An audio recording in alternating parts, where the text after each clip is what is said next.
네, 안녕하세요. 분당 뉴욕치과 유선경 원장입니다. 오늘은 제가 20년 동안 치과를 하면서 환자분들이 가장 궁금해 하셨고 가장 질문을 많이 하셨던 부분을 모아서 알려드리도록 하겠습니다.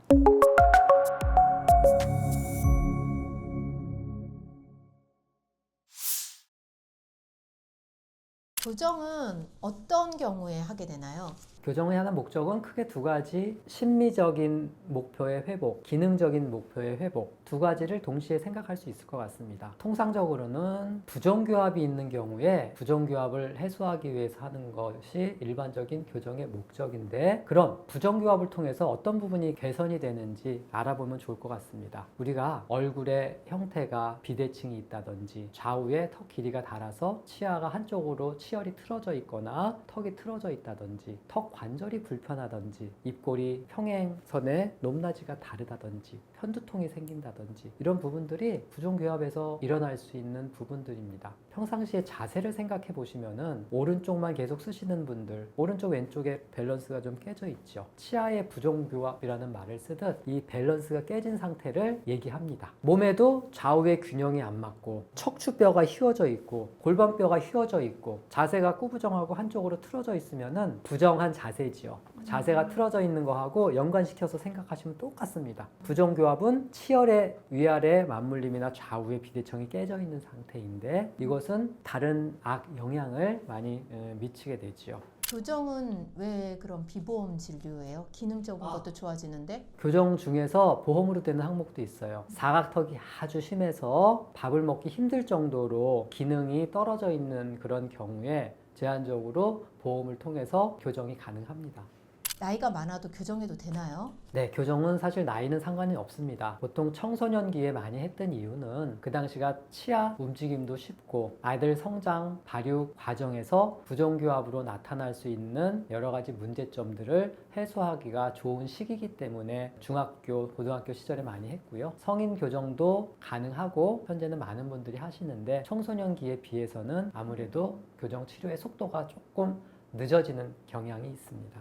볼이 쏙 들어가는 건 어쩔 수 네. 없는 볼이 쏙 들어가는 부분은 대개 얼굴 형태, 모양, 안모 이런 부분 같이 봐야 되는데 치아를 빼고 하는 경우가 볼살이 좀 빠지는 경향이 좀 있고요. 교정하는 기간에는 아무래도 먹는 게 조금은 불편할 수 있어서 심리적으로 그렇게 좀 볼살이 빠진 것처럼 보이게 됩니다. 교정하다가 이제 이 장치가 떨어지면 그때는 어떻게 해야 돼요? 장치도 접착제로 붙이는 거기 때문에 음식물이 사이에 낀 상태에서 저작을 하면 장치가 떨어질 수 있습니다. 장치가 많이 찔리거나 혀, 잇몸, 입술 이런 부분에 거슬리지 않으면은 다음 내원 때 와도 괜찮고 철사가 찔리거나 많이 불편하시면은 바로 내원해서 한번 점검 받으시기를 추천해 드립니다. 고정 장치가 자꾸 떨어지는데 그 왜 그럴까요? 식습관과 영향도 좀 있고요. 위아래 치아가 긴밀한 경우, 단단한 음식이나 질긴 음식, 이런 음식을 평상시와 같이 먹는 경우, 이런 경우 조금 더 잘 떨어지는 경우가 있습니다. 교정 기간도 이제 사람마다 다른 거죠. 네, 물론입니다. 교정 기간은 치아를 움직이는 거리, 양, 부정교합의 심한 정도에 따라서 조금씩 달라질 수 있습니다. 부정교합이 심할수록 치아를 좀 발치하고 교정 치료를 하는 경우 조금 더 길어질 수 있습니다. 교정은 한 3년 걸릴 것이다, 나는. 그랬는데 점점 더 길어지는 경우가 있더라고요. 네, 교정도 기간을 일률적으로 예상하기가 어려운 것이 2년 정도 계산을 하고서 교정 진행했는데 1년 좀 넘어서 끝나는 경우도 있을 수 있고요. 2년 6개월 예상을 했는데 3년 이상 길어지는 경우도 사실 있습니다. 교정이 끝나는 시점은 의사의 소견도 필요하지만 치료를 받는 환자의 최종 결정도 중요합니다. 그런 부분들이 서로 좀 얘기가 잘 되면은 기간이 좀 빨라질 수도 있고요. 할 수 있는 부분은 거의 다 했는데 환자분이 그래도 이런 부분 조금 더 이렇게 저런 부분 조금 더 저렇게 이렇게 좀 또 얘기하는 경우에 그런 경우 또 요구 조건에 맞춰서 치료를 하다 보면은 조금 더 길어지는 경우도 있습니다. 그러나 통상 1년 6개월에서 2년 정도 잡고서 교정 진행을 하면은 될 것 같습니다. 짧아지면 줄어들고 길어지면 추가 비용이 더 나오는 거예요? 교정 기간이 길어지더라도 뭐 추가 비용 받지 않고 원래 비용으로 그냥 진행하고 있습니다. 교정을 너무 어린 나이에 시작해서 아이가 교정기 다 뺐는데 사람의 얼굴이 더 자라기도 하고 노화가 없기도 하면서 이제 이빨이 또 제자리로 돌아가는 경우도 있나요? 치아는 한 군데 고정되어 있는 것이 아니고 평생에 걸쳐서 조금씩 이동을 하게 됩니다. 예를 들어 성인이 되면서 앞니 부분이 조금씩 겹쳐 보이는 경험을 많이 하셨을 텐데요. 치아는 전체적으로 중력에 의해서 앞으로 쏠리는 힘이 작용을 합니다. 그렇지 않으면은 치아 사이가 듬성듬성 벌어지겠죠. 그래서 치아는 앞치아를 이렇게 기대고 있다고 생각을 하시면 되는데 그 기대고 있는 힘이 발생하는데 어느 날 앞니의 치열 한 군데가 균형이 살짝 깨진다 싶으면 그런 부분에서부터 조금씩 치아가 반듯함을 잃어가는 거죠.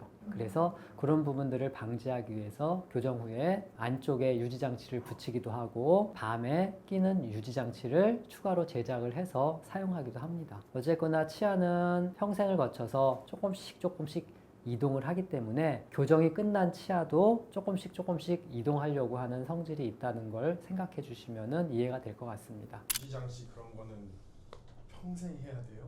네, 대부분 그런 질문 많이 하시는데요. 저희는 통상 2, 3년, 3, 4년 정도는 유지장치를 계속 하는 것을 권해드리고요. 2, 3년 쓰다가 불편함이 있으면은 뭐 다른 방식으로 바꿔드리는데 오랜 동안 유지장치를 끼고 있는 게 치열의 흐트러짐을 좀 막을 수 있습니다. 하루 종일 끼고 있는 건 아니죠? 고정성 장치는 치아에 붙이는 장치이기 때문에 그냥 일상생활에서 끼시면 되고요. 보조적으로 밤에 낄 수 있는 가철성 장치를 하나 더 만들어 드리고 있습니다. 교정하시는 분들은 칫솔질을 어떻게 하면은 좀 잘 관리할 수 있을까요? 아무래도 교정 장치가 있다 보니 사이에 음식이 끼거나 치태 치석이 더 잘 생길 수 있는 경향이 있습니다. 일반 칫솔질하고 조금 다르게 칫솔에 모가 조금 모양이 다릅니다. 일반 칫솔은 끝에가 이렇게 평평한데 교정 칫솔을 보이시나요? 끝쪽에 약간 홈이 패여 있어서 V자 모양으로 홈이 패인 부분을 같이 사용을 해야 됩니다. 이 홈은 가운데 브라켓이라고 이렇게 붙어 있는 부분 좌우로 양치질 할 때 쓰면 되겠고, 그리고 우리가 쓰는 일반 칫솔 중에서 칫솔 모가 조금 작은 칫솔이 있어요. 이런 칫솔을 이용하면은 장치 안쪽으로 솔이 잘 들어가기 때문에 사이사이 부분까지 양치하는데 훨씬 더 도움이 된다고 생각합니다. 그래서 교정 환자들은 보통 하나의 칫솔을 사용하는 게 아니라 V자형 칫솔과 솔이 작은 칫솔을 같이 써주면은 훨씬 더 양치하는 데 도움이 많이 되겠습니다. 교정 유지 장치는 따로 관리를 안 해줘도 되나요? 밤에 끼는 유지 장치는 저희가 틀니를 관리하는 거와 마찬가지로 유지 관리를 하면 됩니다. 보통 틀니나 이런 유지 장치는 물에 소독용 타블렛이 나오는 게 있어요. 그래서 타블렛 하나 넣고 소독 용액을 만들어서 그 안에서 관리를 하면 되겠습니다.